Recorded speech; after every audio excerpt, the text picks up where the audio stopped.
So David, this is a video to help you know all the component parts of the recorder, the sermon recorder, for the Sunday that I am going to be gone.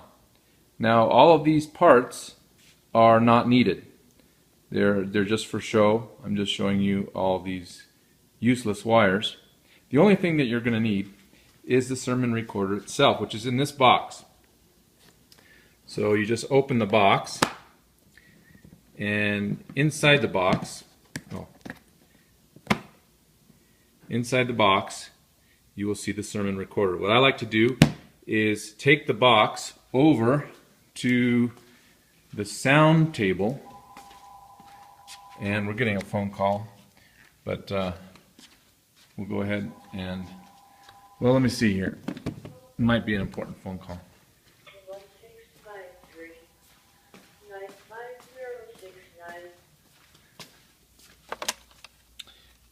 Grace Church, this is Tim speaking.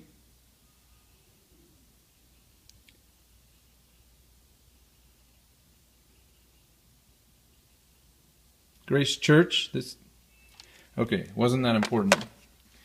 Okay, so here we go. Back over to where we left off at the sound table. So the most important thing to do is to take the recorder out of the box. Obviously, so we're going to do that. Okay, and it's a pretty expensive recorder, so we want to treat it right. So we can just lay it right there. And the second thing we want to do, well, all this is assuming that all the equipment's on, so I'll just assume that you know that. So we just turned it on right now. Okay, so we see these are input cables here. So we want to connect those at the bottom. And if you look closely, the way they're three-pronged lines up with the three prongs on the recorder itself. You see that? So you just plug them in accordingly. It's really easy. It's hard for me to do with one hand holding the thing, but I'll just see if I can do it. Hang on a second. It clicks into place. And then you got to do the other one. Okay. Yeah. Obviously, don't force it. If it's not lined up correctly, it will not go in. So you don't want to force it. But if it's lined up, it should click right into place. Very easy. Okay. Next, the next most important thing is to plug in the power. Here's the power cable. It's always laying right here on the red tablecloth. That's the power cable. And you can see the connector, what it looks like. You see that? That's what it looks like. Alright, you just plug that into the side. Lines up perfectly. Got to make sure it's lined up correctly. It has to be oriented the right direction. Okay, so you just make sure it's lined up, oriented the correct way. And it plugs in very nicely. Okay? Alright, so once you have the power in, it's not yet turned on. It's just plugged in, but it's not turned on. You got to turn it on. The way you turn it on is by pressing and holding the stop button. And when you do that, it comes to life. And it's going to ask you, do you want biz power or do you want storage? And you want biz power. So all you're going to do is press the enter key, which is right there. And once you do that, it does come to life. And I have it set so that it will stay on. I think. Yeah, I have it set so it's going to stay on, so it never turns itself off. But if you do unplug the power prematurely, then you'll lose the recording. So we don't ever want to unplug the power until we're done. But let me show you how to turn the recording on. Right now it's not recording.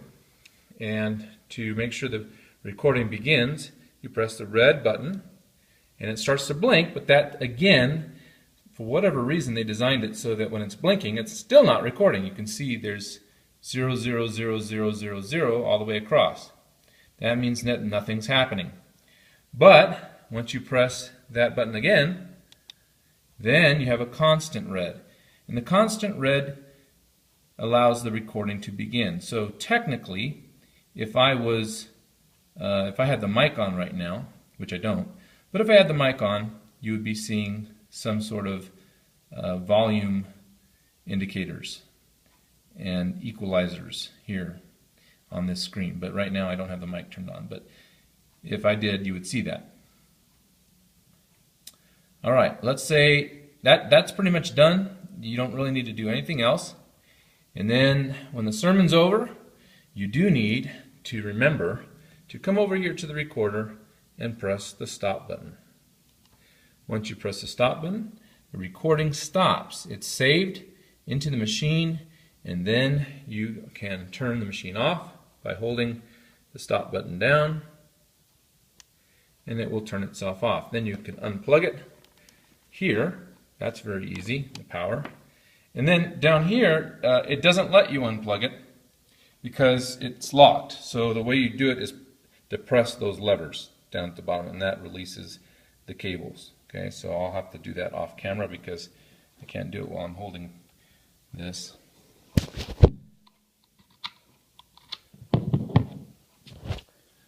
All right, and then what I would ask is that you carefully put the recorder back in the box like that, and like that, see? And then just close it, lock the latches, and then you should be done. Okay? Sorry if this video is a little redundant or long.